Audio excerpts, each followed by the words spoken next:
Bon alors, Guillaume Faye, journaliste à Paris, nationaliste européen, Jared Taylor, président de American Renaissance. Voilà. Alors, American Renaissance donc a été créé aux États-Unis pour essayer de faire justement une renaissance que vous avez voulu faire, une renaissance de la tradition américaine que vous considérez les États-Unis en réalité comme une sorte de melting pot d'Européens. Oui, oui. Et donc, contrairement à l'idéologie classique qui veut que les États-Unis, comme aujourd'hui d'ailleurs l'Europe et l'ensemble de l'Occident, soient une espèce de melting pot du monde entier. C'est bien ça que ce qu'était American Renaissance. Oui, c'est tout à fait ça. Nous, on se considère des Européens implantés en Outre-mer, comme les gens du Nouvelle-Zélande, les Afrikaners, etc. Et je crois que l'esprit de l'Europe sera éteint si les Européens, les Américains d'origine européenne seront remplacés par des halogènes. Et voilà, c'est un très grand problème parce que dire ça à l'heure actuelle en Amérique, c'est quasiment défendu. On ne va pas en tôle, mais on ne paie pas d'amende, mais c'est la suicide professionnelle ou sociale. C'est ça, voilà. Donc, en fait, American Renaissance, sur le plan, par exemple, de la politique extérieure, de la politique étrangère, a une vision qui est contraire, en fait, à la vision officielle, qui est celle du gouvernement de Washington, Oui. dirigé actuellement par M. Obama. Et par exemple, sur la question de l'immigration actuelle aux États-Unis, on a l'impression que, exactement comme en France, exactement comme en Europe, mais peut-être de manière un peu moins grave, mais tout de même, on assiste à une espèce d'invasion, de colonisation de peuplement lente, qui vient non seulement d'Amérique du Sud, mais qui vient aussi de tous les autres continents. Comment American Renaissance réagit à ce phénomène? À l'instant, aux États-Unis, on n'a pas de parti politique qui soutiennent ce genre d'idées identitaires. Même les petits partis, ça n'a rien à voir. Ah, le Tea Party, non. Si on parle vraiment de l'avenir démographique des États-Unis, ils commencent à se dire oh là là, on va nous traiter de racistes, on ne sera pas reçus dans les cocktails, etc. Donc, non, on ne peut pas parler de ça ouvertement. Oui, c'est ça. Mais nous, on milite, point de vue Internet, on a des colloques, on fait le plus grand bruit possible là-dessus, mais pour l'instant, on n'a pas de parti politique pour être porte-parole de ces idées. Et alors, vous avez des relations, puisque moi, vous m'avez invité à à deux de vos colloques aux États-Unis, à Washington et à Nashville, dans le Tennessee, la patrie de la country music. C'est tout à fait ça. Et là, vous étiez à un colloque à Budapest, c'est bien Oui. ça. Alors, qu'est-ce qui s'est passé exactement? Donc, C'est dans le pays de Viktor Orban, qui pourtant est quelqu'un qui n'est pas aimé. On l'accuse d'être nationaliste, etc. Qu'est-ce qui s'est passé exactement? C'était une colloque qui avait été organisée par un organisme américain qui s'appelle National Policy Institute. L'Institut de politique nationale. Voilà. Et c'est un organisme qui a de très bons rapports avec American Renaissance. Et on a choisi l'Hongrie avec l'idée que c'était un pays qui serait accueillant à nos idées. Et le titre du colloque, c'était l'avenir de l'Europe. L'avenir de l'Europe, voilà. L'avenir de l'Europe, et c'était surtout d'un point de vue identitaire. Mais à peu près 15 jours avant le début de ce colloque, le Premier ministre, votre cher Viktor Orban, il a dit que ça, c'est raciste, c'est pas bien, ce sont des xénophobes, et je préfère qu'ils ne se réunissent pas.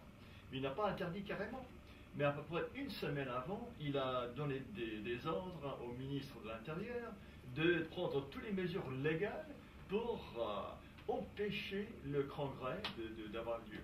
Et voilà. Et enfin, il y avait c'était toute une sorte de cirque. Un des responsables de National Policy Institute a été refoulé à la frontière.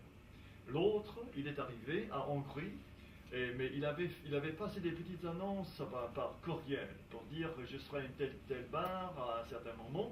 Alors, à peu près une quarantaine de police arrivent, et il est embarqué, menotté, alors il a passé 3 jours en tôle, il a été expatrié.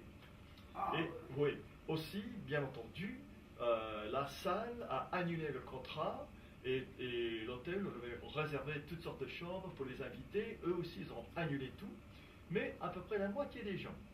Au début, il y avait à peu près 140 gens qui étaient enregistrés pour venir au congrès. À peu près 70 sont revenus et on avait trouvé à la dernière minute. C'était moi, effectivement, au téléphone pour chercher une salle. On a fait un dîner-débat parce qu'on avait prévu peut-être une dizaine d'intervenants, mais il n'y avait que 2. Moi et Tomislav Sunik. oui, que je connais Croate. bien. Oui, Les Croates, oui. on était les 2 survivants. Donc on a fait un dîner-débat, lui et moi, on a fait des interventions. Et voilà, c'est tout ce qui est resté. C'était une opération de sauvetage, si vous voulez, du colloque. Mais il y a quelque chose d'intéressant aussi.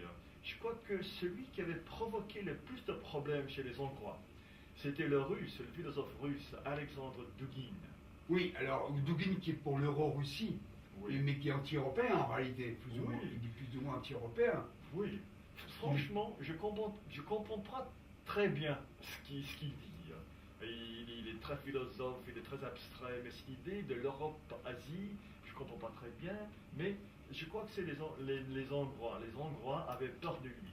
Enfin, de toute façon, les Hongrois, depuis très longtemps, ils n'aiment pas tellement. Ils sont Et alors, des justement, amis des Russes. Oui, alors il y a un problème avec la Russie. Par exemple, vous, à Américaine Renaissance, par exemple, comment vous voyez la crise actuelle que moi j'interprète de la manière suivante, et je l'ai dit dans mon blog à plusieurs reprises, je l'interprète comme une volonté perverse de l'Union européenne et du pouvoir, je ne dis pas de l'Amérique, je dis du pouvoir actuel de Washington. Oui, oui. Il y a une grande différence. Il y a une grande différence. Oui. Ah non, mais absolument. Oui.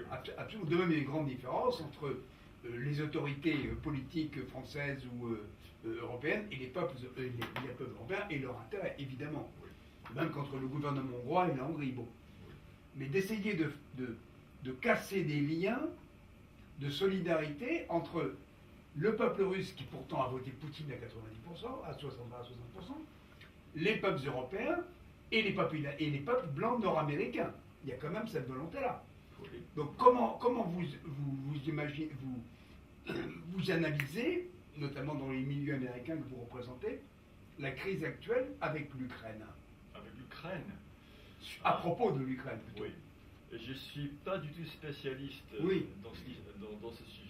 Mais bien évidemment, même si ce que fait les Russes, même si c'est justifiable de tous les sens, les États-Unis prennent maintenant la position que tout ce que fait Poutine, Oui, tout c'est ce ça. que font les Russes, c'est méchant, c'est méchant, mauvais. c'est mauvais. Donc on se met contre eux. Voilà, ça c'est le point de départ de la politique américaine. Et tout ce qu'ils font, c'est méchant et mauvais. Voilà. Pour moi, c'était une tragédie. Il y a des gens qui s'entretuent, des Européens qui devraient être frères. Alors voilà, c'est ça qui est terrifiant, un peu comme en Irlande, qui s'était passé en Irlande pendant la guerre. Oui. C'est ces guerres entre Européens, alors que la menace, elle vient du Sud, elle est ailleurs. Oui. C'est ça qui est tout à fait extraordinaire. Oui. Non, je trouve ça vraiment une tragédie. C'est une prolongation, enfin, en taille tout à fait réduite, des guerres fratricides qu'on a menées depuis des siècles entre Européens. Et j'espère qu'on n'aura jamais ce genre de guerre. Mais le fait que les peuples européens s'affrontent d'une manière sanglante, pour moi, c'est une tragédie. Et dans la mesure où Poutine, je crois qu'il a encouragé les Russes, il a parlé de la nécessité, je crois, d'exterminer les opposants ukrainiens. Je crois qu'il a des propos pareils. C'est hallucinant, je trouve ça incompréhensible. Oui, c'est ça. Mais alors justement, à propos, il y a des gros problèmes maintenant en Europe, l'organisation de l'Europe. Yann Bertillon, qui est ici présent, a toujours été un militant breton de l'unité de la grande Europe fédérale, avec la vision de l'Europe des régions, de l'Europe des nations, sur le modèle américain, précisément, avec les États-nations. On lui a reproché d'être très utopiste, parce qu'évidemment, faire disparaître des États comme la Grande-Bretagne, l'Espagne, la France, etc., on profite de régions qui, en fait, ressembleraient un peu, jusqu'à l'Oural, qui ressembleraient un peu aux États américains. ça semble assez utopiste. Et justement, Tillenon ici présent, vous avez donc comparé ce que vous penseriez devoir être la future Grande Europe à la Constitution américaine, c'est bien ça? Oui, on en parlait tout à l'heure justement là. Et Jared Taylor me disait que c'était remis en cause même aux USA aujourd'hui parce que les États avaient de moins en moins de pouvoir. C'est ça, Ouais. c'est ça. Mais ça, bon, l'histoire c'est long, ça peut aller, revenir, repartir. Mais non, ça va dans le sens unique. Les pouvoirs des États sont en train de diminuer, et ça depuis 150 ans, je dirais. Non, c'est une procédure vraiment constante. C'est le pouvoir central, le pouvoir fédéral, qui arrache tous les pouvoirs qui doivent être réservés aux États. Et de petit à petit, les États-Unis ne comptent pas pour grand-chose. Au début, hein, c'était très clair. Il y avait certains pouvoirs, la monnaie, la défense, la régulation du commerce entre les États. C'était à peu près tout ça qui était réservé à la politique extérieure. C'était à peu près tout ça. Et par ça, il n'y a rien qui était accordé à l'État fédéral. Il y avait même le 10e amendement qui veut dire que tous les pouvoirs ne sont pas accordés explicitement à l'État fédéral, sont réservés aux États et au peuple. Mais maintenant, ça, c'est caduc, c'est complètement caduc. Donc, en fait, aux USA comme en Europe, ce qui doit se profiler dans l'avenir, c'est une révolution au sens étymologique du terme, c'est-à-dire un retournement, une renaissance, justement. Oui. Parce que révolution veut dire renaissance. Donc, effectivement, comme Guillaume est pour une renaissance européenne, vous pour une renaissance américaine, on peut envisager la grande union des USE avec les USA, et on peut même dire les USE avec les Russes. Oui. Je crois À que long terme, oui. Oui, mais ça, c'est à envisager sur le 21e siècle. Oui. Et moi, c'est pour ça que je parle d'une nouvelle révolution française, sur une renaissance française, en proposant une république fédérale française. Oui. Il est bien évident que les gens du mouvement breton, les autonomistes bretons, ne sont pas anti-français. Ils sont au contraire, moi j'aime beaucoup la France, et donc au contraire, nous voulons une renaissance française en nous attaquant au système centraliste jacobin qui a détruit la France. Oui. Qui est, le résultat est là, qui est le responsable de la décadence française d'aujourd'hui. Oui. Et comme vous disiez tout à l'heure, je crois que l'objectif lointain, c'est de se solidariser avec tous les peuples qui sont d'origine européenne, occidentaux. Je crois qu'on a tous les points en commun avec ces peuples-là. C'est la même civilisation, c'est ça? Oui, tout à fait, même civilisation. On peut avoir des rapports, évidemment, de grande amitié avec d'autres civilisations, Oui, bien mais sûr. pour nous, c'est l'Occident. L'Occident, c'est central pour notre manière de vivre, notre histoire, notre héritage, notre avenir. Alors le mot Occident, tout est une question sémantique. Par exemple, en Russie, ça choque les Russes. Comme on le disait du temps de la Nouvelle Loi, tu te rappelles, on opposait toujours civilisation européenne et civilisation occidentale, l'Occident n'étant pris, parce qu'il y a deux types de termes. Il y a Western World, qui veut dire Occident d'ailleurs, c'est la traduction. Mais en fait, ce qu'on appelle l'Occident, ou ce qu'on pourrait appeler les peuples de civilisation européenne, c'est en gros l'Amérique du Nord, l'Europe péninsulaire, c'est-à-dire l'Europe de l'Ouest, l'Europe centrale, et l'Europe orientale, et des appendices qui sont pas tellement nombreux, mais il y en a quand même. Moi j'ai des correspondants en Argentine par exemple.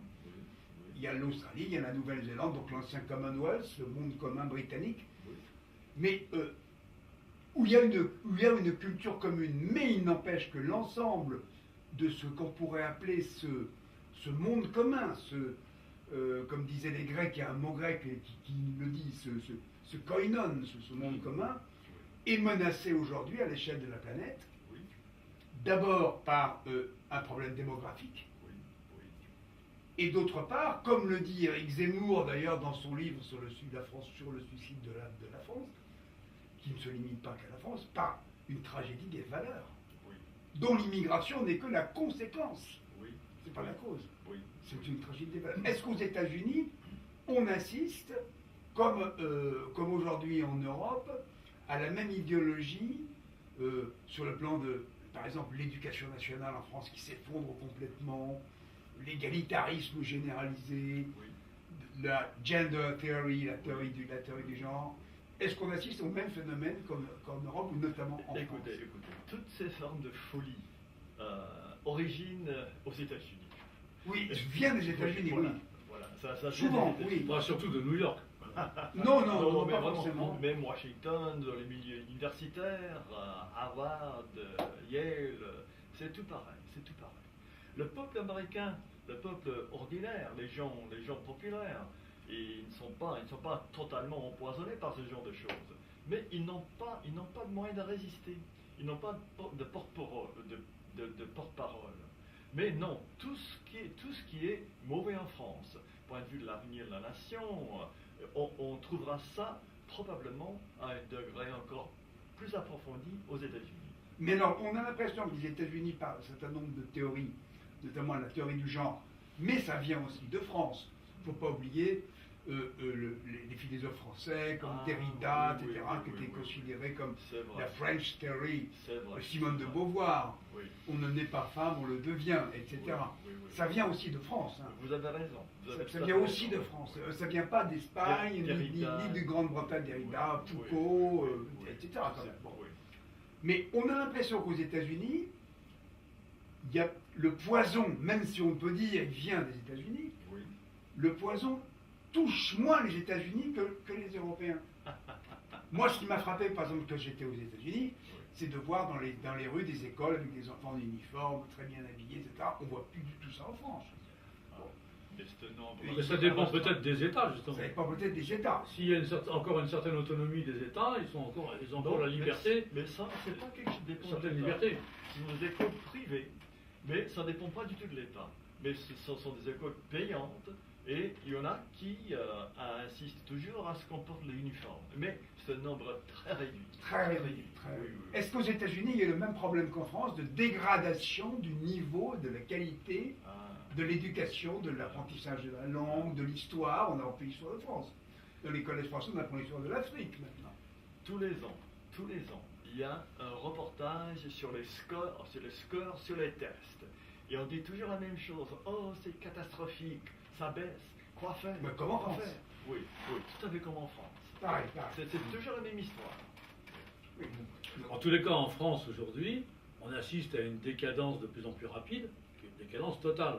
Hier, je discutais avec un chauffeur de taxi malien qui était absolument sidéré parce qu'il avait été appelé il y a 2 semaines dans le Marais par des garçons, des homosexuels qui viennent partout sur le trottoir.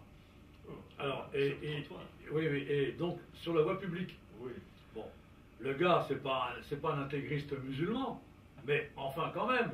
Oui. Et il se dit qu'il est dans un pays qui est en voie de disparition, Oui. puisque le gars est monté dans son taxi en montant son pantalon. Mais, donc ça, c'est quand même le résultat objectif, concret, visible de 200 ans de droits de l'homme et de centralisme jacobin. C'est pour ça que je pense que, heureusement, aujourd'hui en France, il y a tous les ingrédients d'une nouvelle révolution, que j'appelle moi une révolution du réenracinement culturel des régions françaises, c'est-à-dire une révolution fédérale. Non, pas seulement des régions d'ailleurs, hein, parce que c'est aussi... Non, mais la France, c'est les régions, pour les moi blocs. la France peut devenir un nouveau modèle pour l'Europe réenracinée. Non pas pour l'Union européenne actuelle, du déracinement bien sûr, du Oui. melting pot. Oui. Hein. Mais donc l'Europe que nous souhaitons, la vraie Europe, c'est celle des États-régions et non pas des États-nations. Oui. Et la France peut devenir l'exemple, le modèle pour cette future Europe. Mais alors ça supposerait quand même une politique assez révolutionnaire.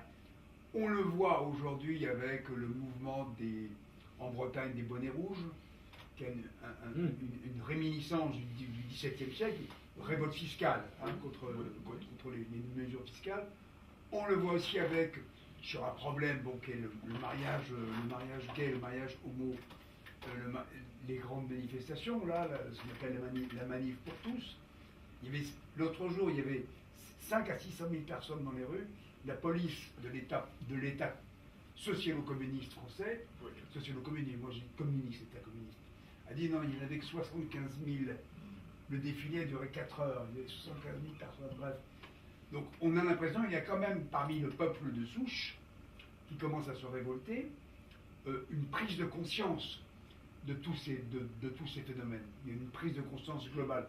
En tout cas en France, je ne sais pas ce qu'il en est dans d'autres pays européens, mais en tout cas en France. Je crois que ça commence à bouger, plus en Europe qu'aux États-Unis. Ah, peut-être plus en Europe qu'aux États-Unis, mais comment ça se fait? Les États-Unis sont peut-être trop grands. Pour nous, je crois que c'est le système politique. On ne peut pas, par exemple, en Angleterre, il y a ce parti UKIP qui n'existait pas il y a 3-4 Oui, ans. oui. Et maintenant, c'est le premier parti. Oui, c'est incroyable. L'Angleterre est devenue tripartite. C'est une montée en flèche incroyable. Et le BNP a disparu, alors le British National Party a disparu. Oui, mais ça, c'est quelque chose d'inimaginable en Amérique. On a les deux partis. Oui, Il est très difficile de monter une campagne électorale qui ne dépend pas d'un des grands partis. mais alors le drame aux États-Unis, c'est que de plus en plus, les populations américaines d'origine européenne risquent de devenir minoritaires, Oui, de passer sous la barre des 50% oui. au cours du XXIe siècle. Oui, maintenant, sur C'est la un- projection du bureau de recensement, dans 28 ans, la population d'origine européenne sera minoritaire. Et maintenant, même un bébé d'origine européenne, il est né, il est déjà minoritaire. Parce que chez les jeunes, il y a plus d'hispaniques, de noirs, d'asiatiques que de bébés européens. Voilà. Et donc, même si on pouvait stopper l'immigration totalement de tous les pays, enfin, c'est fatalement que l'Europe, enfin les États-Unis, sera de moins en moins un avant-poste de l'Europe. Oui, alors ça c'est extrêmement grave, évidemment, mais ça peut aussi se passer dans des pays comme la France, Oui, ça peut aussi se passer dans des pays comme la Belgique, l'Allemagne, oui. pas encore l'Europe centrale, évidemment. Oui, Moi, ce que j'ai toujours dit, la guerre, tout se passe dans des maternités, oui. pas seulement aux frontières. Oui, Regardez la sortie d'une école aujourd'hui, c'est la photographie de la population oui. dans 20, 30, 40, 50 ans. Alors, ça pose un problème extrêmement grave pour nos enfants. Pour Oui, pour oui, ces les taux de générations. naissance bas, je ne sais pas comment on améliore ce problème. On a fait des efforts ici en France, les Russes ont fait pareil. Les Russes ont Mais- fait beaucoup. Oui, mais ça bouge d'une À manière peine. minime, les taux de naissance. Et ça, quand même, c'est un signe de décadence fondamentale si une population n'arrive pas à se reproduire. Et c'est pas seulement nous, hein, parce que je crois que Les le taux de Japonais naissance... aussi. Non, mais c'est la taux de naissance le plus bas. C'est en Hong Kong. Et une femme a moins d'un enfant par moyenne. Oui. Chez nous, enfin, chez les pays, les Européens, c'est 1,4, 1,3, 1,6. Et pas il bien. faut préciser que c'est 2,1 Voilà. le remplacement. C'est ça. Donc on diminue. Mais les Japonais, les Chinois, les Taïwanais, ils sont en train de disparaître plus rapidement que nous. Encore plus rapidement. Mais attention, il y a une chose, c'est qu'au Japon, par exemple, il n'y a pas de remplacement de population. Non. Eux, Même si ils ils refusent. baissent, la population baisse, C'est ça. ils restent entre eux. Oui, tout à Donc, fait. bon, alors que nous, en Europe et aux États-Unis, c'est l'inverse, il y a un véritable remplacement. Moi, ce que j'appelle la colonisation, hein, il y a un remplacement de population, Oui. donc un suicide. Plus ce phénomène incroyable que, du fait de la médecine occidentale, les Africains seront, au cours du XXIe siècle, 4 milliards. Oui. Les Africains noirs, hein, pas les gens du Moyen-Orient, etc. Oui. Donc ça suppose une pression gigantesque Gigantesque. sur l'Europe, avec les accords de Schengen, où on laisse entrer tout le monde, Donc tout est question de motivation, de motivation. donc d'identité. C'est-à-dire qu'un peuple déraciné, qu'il soit indigène, européen ou immigré d'Afrique, se retrouvant dans une société qui n'est pas la sienne, n'est pas motivé ni pour travailler ni pour se reproduire. Il devient un simple consommateur passif. Il est passif.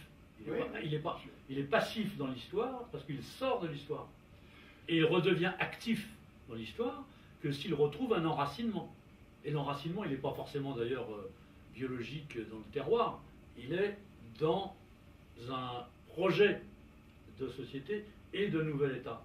C'est là qu'on peut parler de révolution politique, historique, puisque être historique, ce qui est d'abord politique. Pourtant, les gens, les Mexicains par exemple, on a fait une étude passionnante sur les taux de naissance des Mexicains immigrants.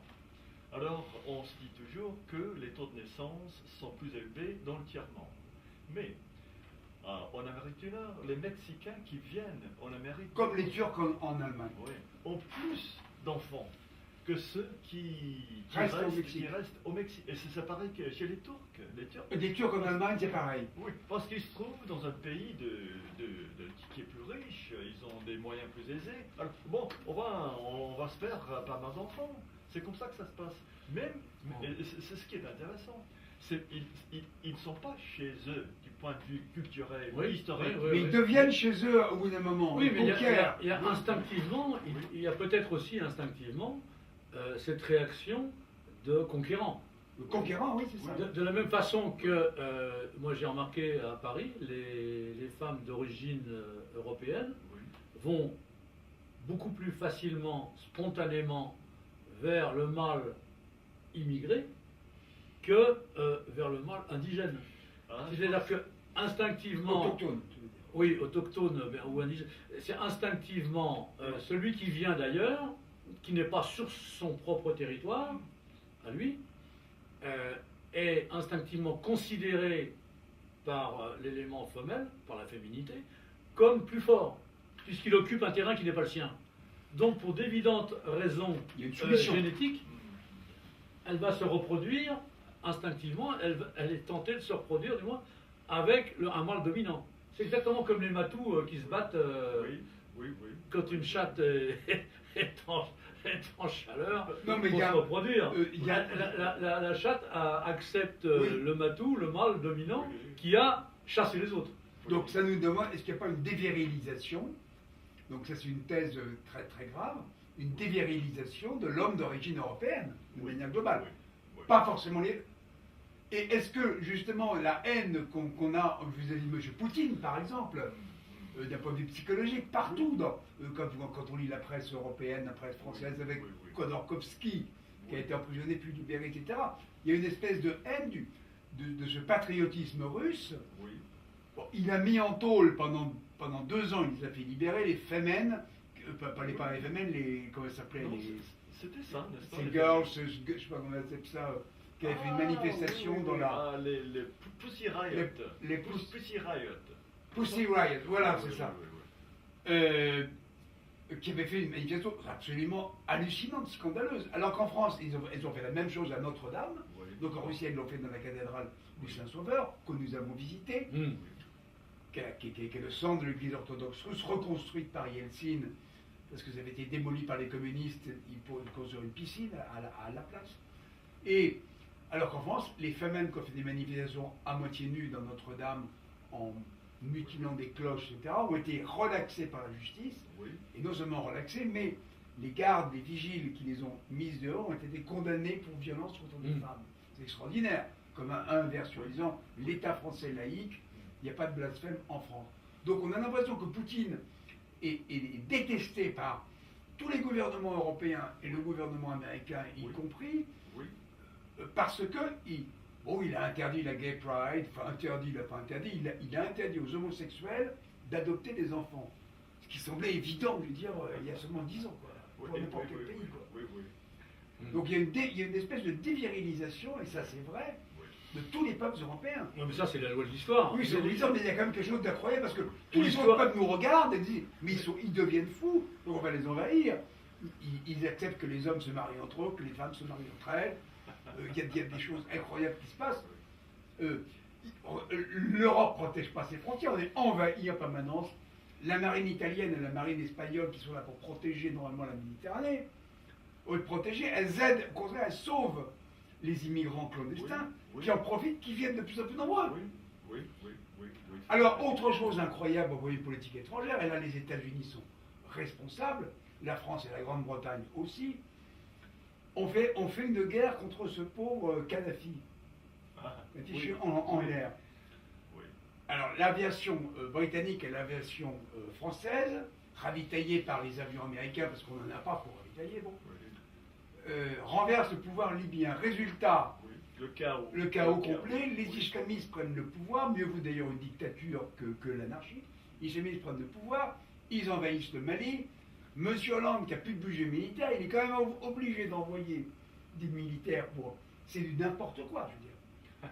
On a vraiment l'impression, ce qui se passe aujourd'hui avec l'État islamique en Syrie, on a vraiment l'impression que l'ensemble des pays occidentaux, Europe, États-Unis compris, même par rapport à la Russie qui sait ce qu'elle veut, elle, nous sommes complètement dans le flou, dans le noir en fait. Oui, oui, oui. C'est- Oui, mais ça, c'est l'histoire est faite ainsi. C'est un champ de bataille ou un terrain de Oui. foot, je sais pas. Mais comme disait un vieil ami à moi, il avait inscrit sur sa tente pendant la guerre d'Indochine, Snox Vatron. Tout le monde croyait que c'était du vietnamien, non, c'était du verlan en français, ça veut dire mort au con. C'est-à-dire que le meilleur gagne. Hein, et que le meilleur gagne. Si les Européens d'origine, de souche, veulent disparaître, se suicider, bah, tant pis pour eux.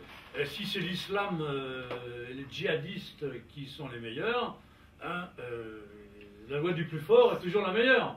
Alors, voilà. Ça, c'est un certain point de vue. Et je viens d'apprendre un mot de Léopold Senghor, le Sénégalais. Il a dit, pour être colonisé, il faut qu'on soit colonisable. Ben voilà. Voilà. Et pour nous, les pays qui étaient les pays métropolitains, on a été colonisateurs, on était capable de coloniser. Et ensuite, on s'est dit, on devient colonisable. on est devenu colonisable. C'est une question d'esprit. C'est une très bonne remarque. Oui, je trouve ça vraiment pas mal. Ah oui, ça, pour être respecté, il faut être respectable. Oui. Et les gens méprisés, ben, ils sont méprisables. Hein, bon. Oui.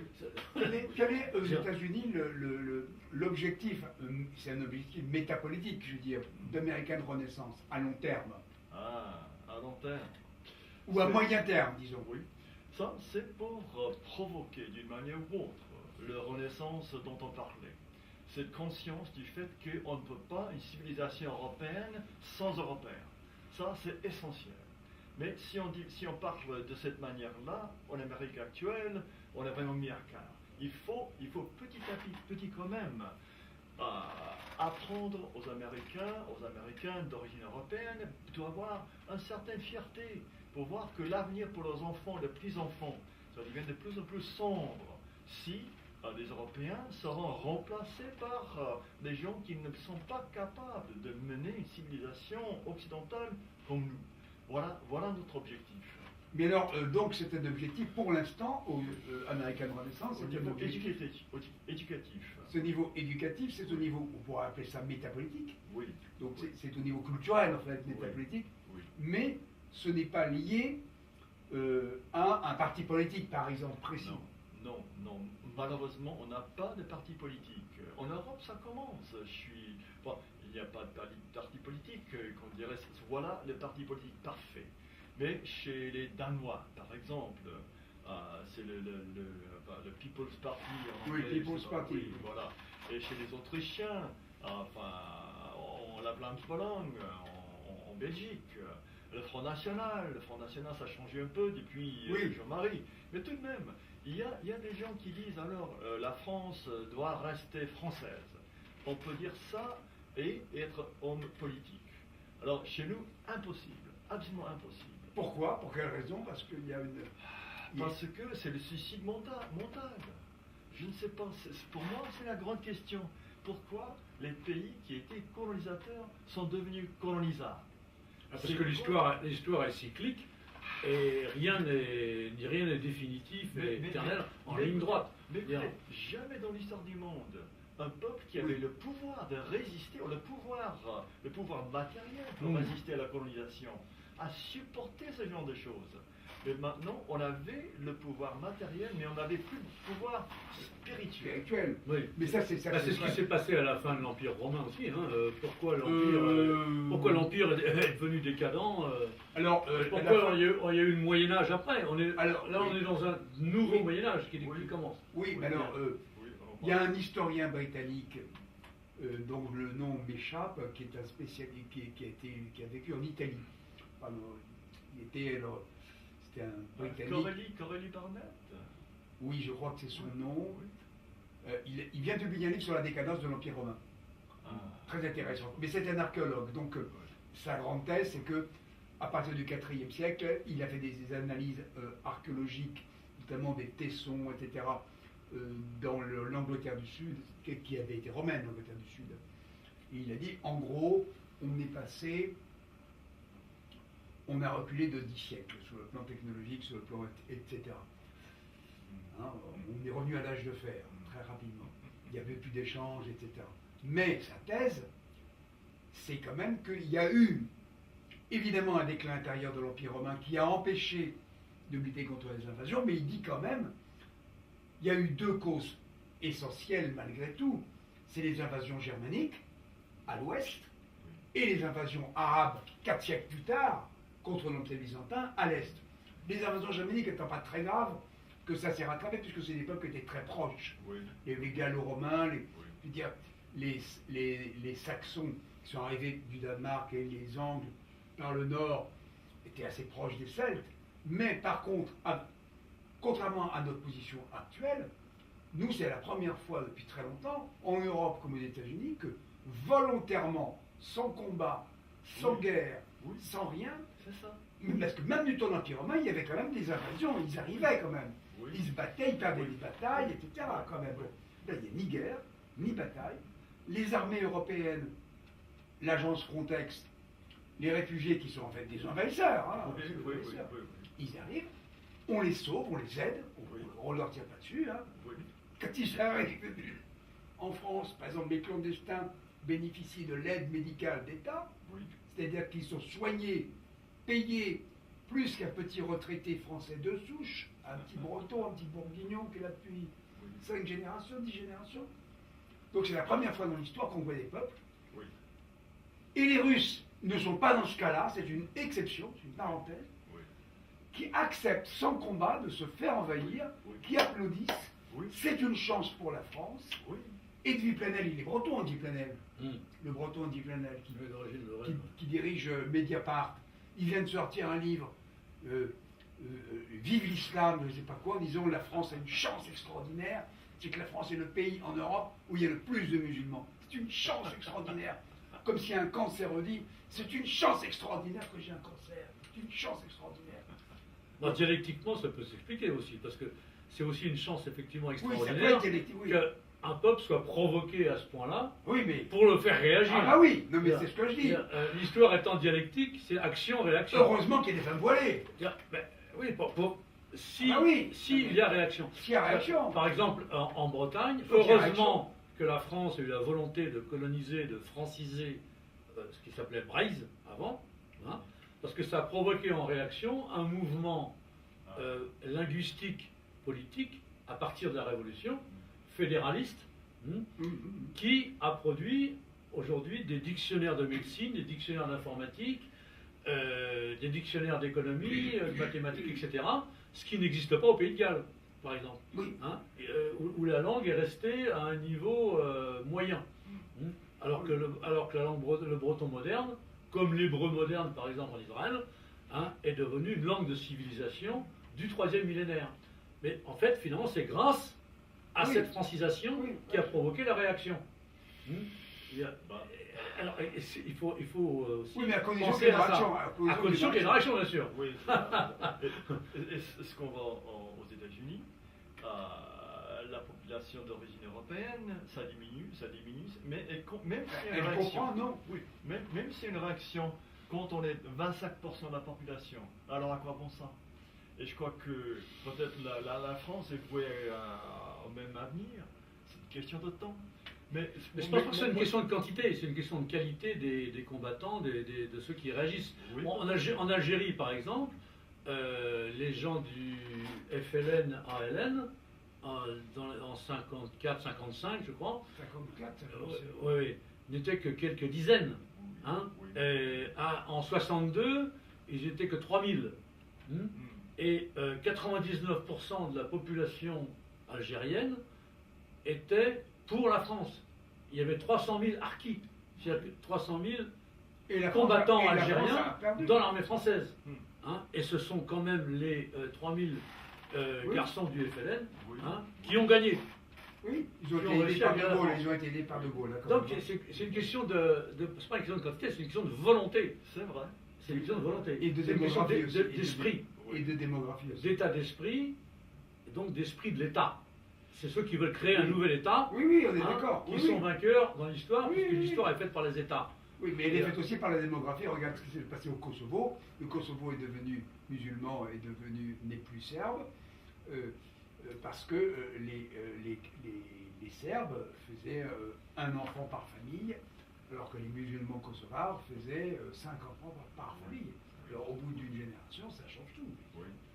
Donc voilà. Moi je me rappelle le père Mordrel, Olivier Mordrel, me disait, ça dans les années 79, par là, 80, à Breizatao, nous n'avons jamais été plus de 70. Mais 70 gars avec une discipline de fer, il me disait. Voilà. Oui. Et nous avons failli renverser le cours de l'histoire en rendant la Bretagne indépendante. Oui.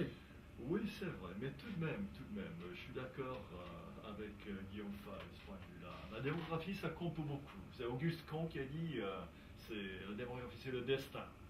Et je crois que c'est difficile à contrecarrer cette aperçue. Sans homme, Moi, je dis souvent, je préfère avoir raison tout seul que tort avec les autres. Oui, d'accord, mais je préfère avoir raison tout seul qu'avoir une masse d'abrutis qui sont soumis à un ordre autre que lui. Oui, d'accord, mais il faut quand même avoir des enfants pour pouvoir transmettre quelque chose. Autrement, on vit comme des guitares. Bon, évidemment, on vit dans les nuages. La masse des abrutis risque de vous éliminer. De vous éliminer, parce que dans l'histoire des civilisations, c'est pas forcément les civilisations les plus intelligentes, les plus puissantes qui gagnent. C'est les plus nombreuses et les plus volontaristes, je veux dire. C'est la force du nombre. Je veux dire. Non, il ne faut pas confondre l'état d'esprit, l'esprit de l'État et la société. Oui, on est d'accord. La société, c'est l'espace de liberté qui suit la volonté de l'État. Hein? De Gaulle, il n'a décoré de la médaille de la résistance que 800 vrais résistants. Le reste, c'est des médailles en chocolat. Il n'y en avait pas tellement plus. Hein. Oui, mais justement. Bah, la France est le seul pays qui n'a pas vraiment résisté. Hein. Justement. Et avec 800 résistants, 800 militants, il a recréé un nouvel État. Oui. Oui. Non, mais une fois la guerre finie, ceux qui étaient sympathisants aux Allemands deviennent sympathisants à De Gaulle.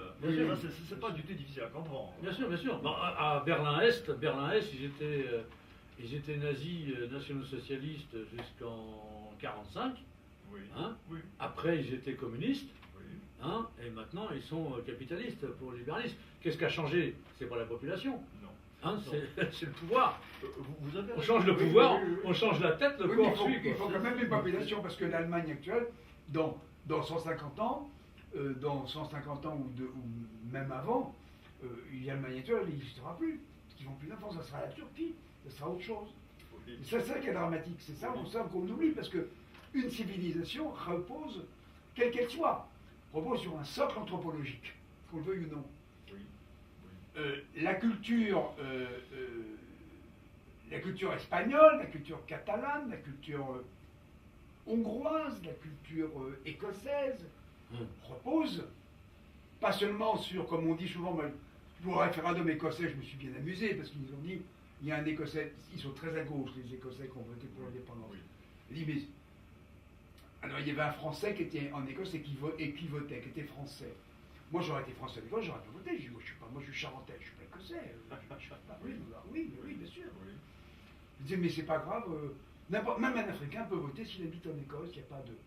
Il n'y a pas de. Oui, les Lituaniens. Donc, non, il fallait ressortissant d'un pays du marché commun. Oui, du marché commun. Oui, oui, mais enfin, quand même en Catalogne, j'ai vu en Catalogne et au Pays Basque, le ministre des Affaires étrangères, etc., est un noir exprès.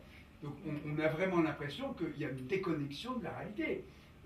Un peuple, c'est quand même il y a un socle anthropologique. C'est comme en Bretagne, ce brave Africain là, qui parlait. Bon, Kofi Nnamdian. Kofi Nnamdian, bon. Non, alors lui, Yamner lui a dit, mais vous êtes le seul Français. Ça, c'est bien, quoi. Bien entendu, la France, c'est universaliste. Mais un peuple, il y a le socle d'un peuple, c'est quand même l'anthropologie, c'est quand même l'appartenance à une ethnie de base, je veux dire.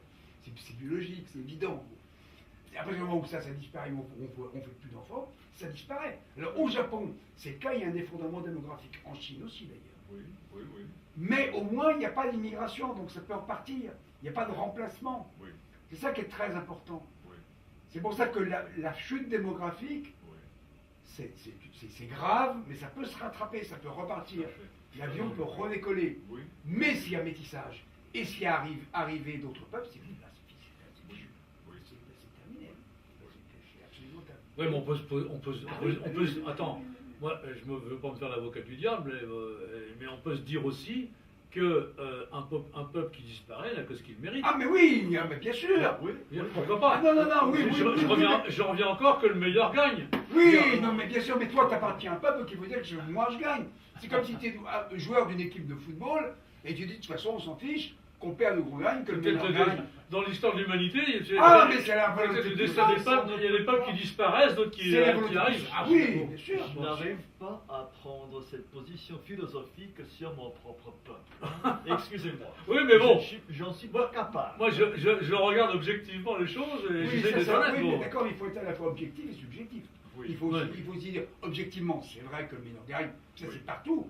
Mais en même temps, moi je suis dans le jeu. Je ne suis pas hors du jeu. Je suis dans le jeu. Je ne suis pas hors du jeu, je ne suis pas Dieu qui regarde les choses que le meilleur gagne. Bon. Non, par contre, ce qui est contradictoire, c'est l'idéologie actuelle qui est une idéologie égalitariste et qui en réalité se comporte de manière anti-nietzschienne, c'est-à-dire qu'ils disent c'est les autres qui vont gagner, ils sont les plus forts que nous, ils sont mieux que nous, tant mieux.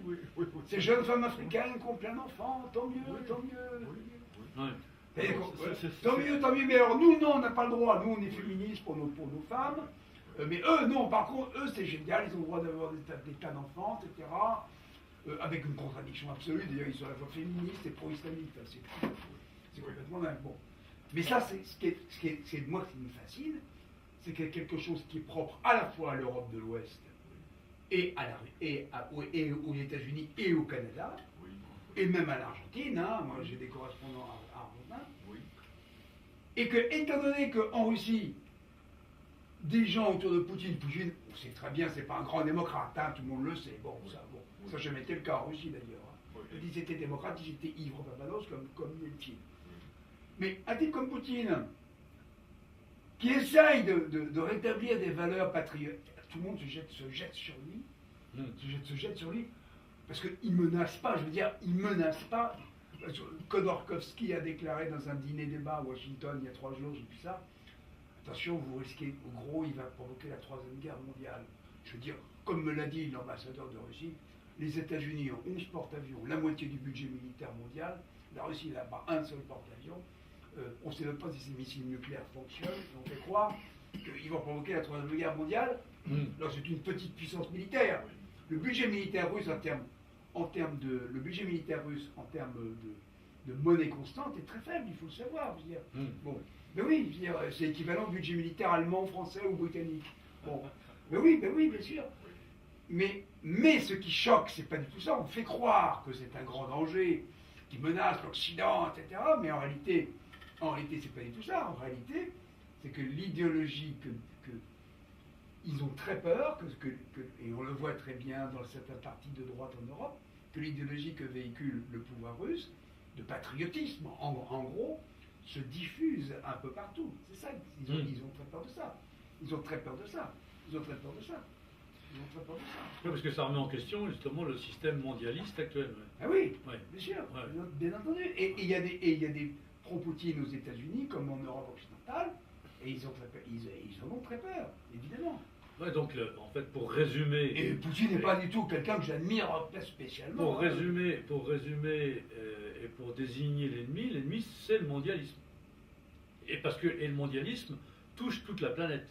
Donc ce sont tous les peuples de la planète Oui, qui sont d'un certain menacés point de de vue. décadence.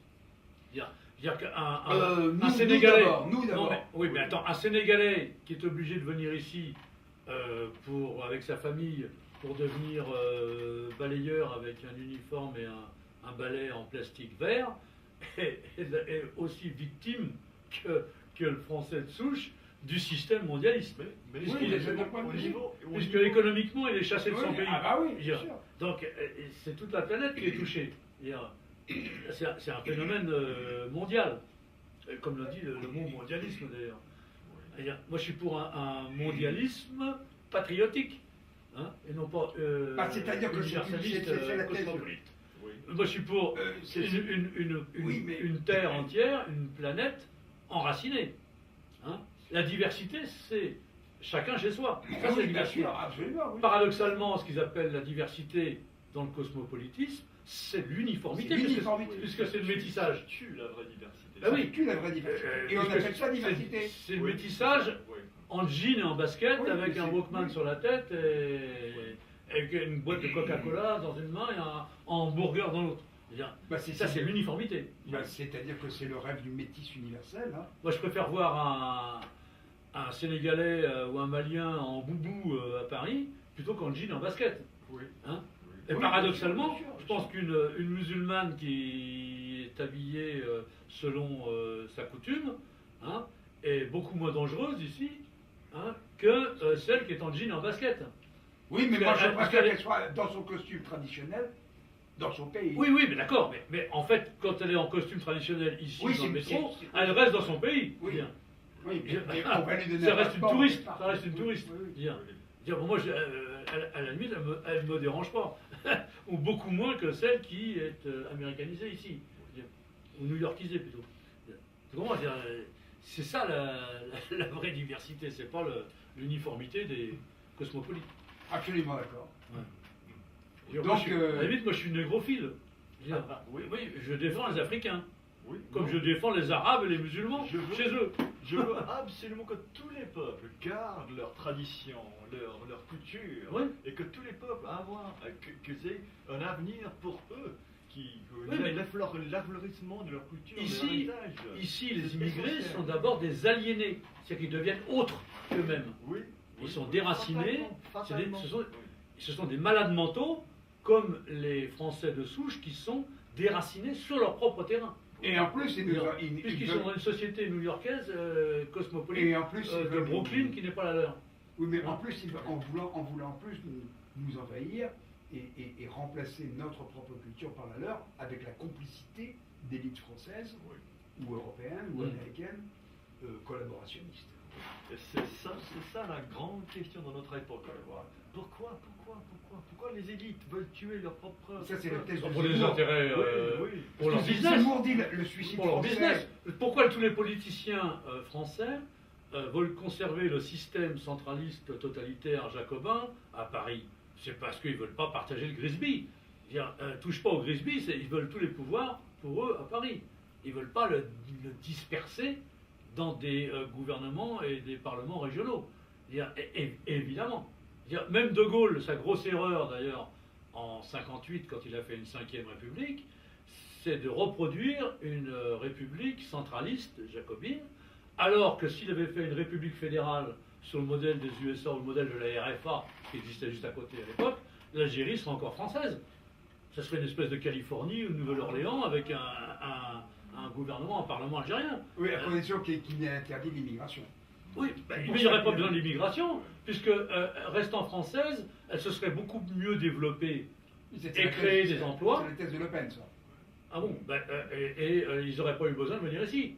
Je veux dire, pourquoi ils veulent être français maintenant? Parce qu'ils n'ont pas de boulot chez eux. Oui. Alors alors qu'en étant autonome, tout en restant Ah, français, il y aurait ça aurait- il y aurait moins d'immigration, oui. c'est Ah oui, sûr. ce serait beaucoup mieux développé. Ouais. Mais ce que tu disais est important aussi, Ouais. parce que je pense Mais De Gaulle a dû reconnaître son erreur à une époque, puisqu'en 69, il a voulu faire la régionalisation. Ah. Donc une espèce de république Oui. fédérale. Oui, Hein. Oui, Ce qui, je savais ce pas, qui- hein, ce qui lui a été refusé, oui. et il a perdu les élections à 2 ou 3% près d'ailleurs. Ouais, il a perdu le référendum, il a Quatre. démissionné. Et il a donc démissionné. Oui. Oui. Hein. Mais Lui, il ne il y serait a- pas resté avec 13% d'avis favorables Non. comme Hollande. Non, mais on parlait d'une chose, le bouquin de Zemmour, le suicide français, Oui. je crois que c'est pas vraiment un suicide. C'est-à-dire que c'est un meurtre. Oui. C'est-à-dire que c'est certaines élites, Oui. et il n'y a pas qu'en France, hein, un peu partout, Oui. certaines élites. Et il dit depuis mai 68, mais c'est pas depuis mai 68, ça a commencé à... Oui, c'est l'assassinat de la France par le système actuel. C'est l'assassinat de la France par des élites au service d'un système, Oui. mais Ouais. par des élites purement franco-françaises, hein, Oui. dans le domaine de l'éducation nationale. Oui. Toutes les lois Guesso, les lois, toutes ces lois-là, c'est des bons, braves Gaulois hein, qui font ça. Hein. Oui. Les lois, le regroupement familial pour l'immigration, les lois qui ont déconstruit l'éducation nationale, etc. C'est une espèce de meurtre de la... Et s'il n'y a pas qu'en France où ça se passe partout. Oui. De la culture ancestrale, de la culture enracinée. Oui. Et en même temps, ça aura plus de l'avenir. Ça aura plus du futur aussi. Oui. On tue le passé, mais on tue le futur aussi. On vit plus que dans le Oui, présent. mais à mon avis, la solution, c'est de former de nouveaux cadres politiques en marge du système et non pas participer du système. Il ne faut pas faire partie. Oui, C'est parce pour ça qu'il que faut le faire problème partie, des il peut prendre le les métro partis quand même. politiques font partie de ce qui existe. Le problème, c'est d'avoir une démarche artistique dans l'histoire, de création historique, pour créer parallèlement ce qui peut remplacer. Ah bah, c'est ce que fait Ce qui justement existe. Américain de Renaissance. Oui, C'est ce qu'on va c'est- faire. c'est- C'est une petite démarche.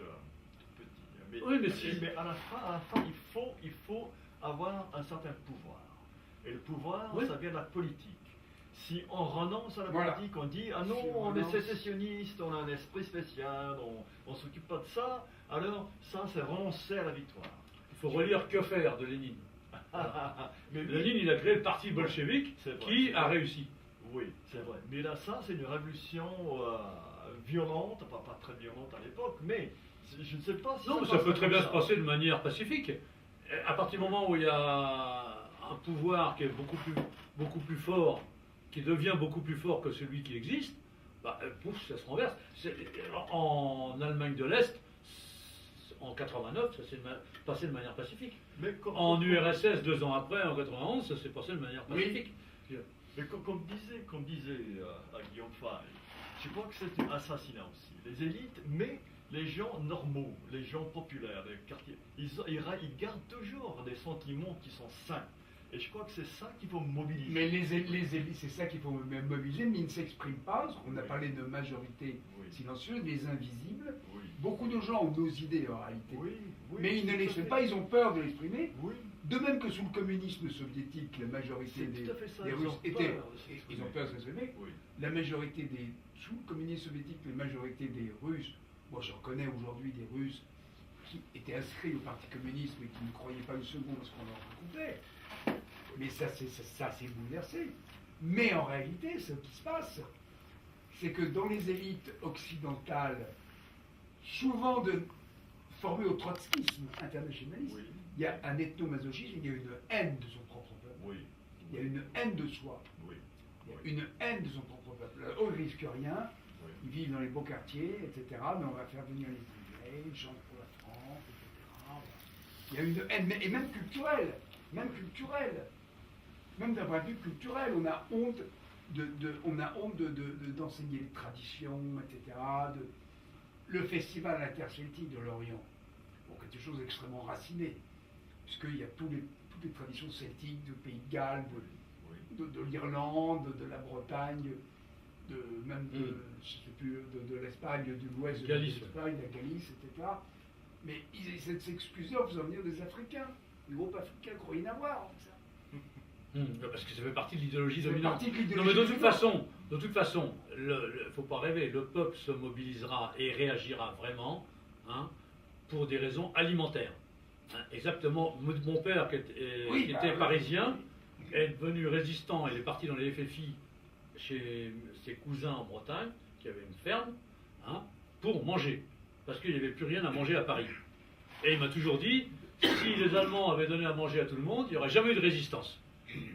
Donc les gens réagiront quand la crise économique Ah oui. sera vraiment aggravée, hein, et quand les caddies seront vides. Mais si Voilà.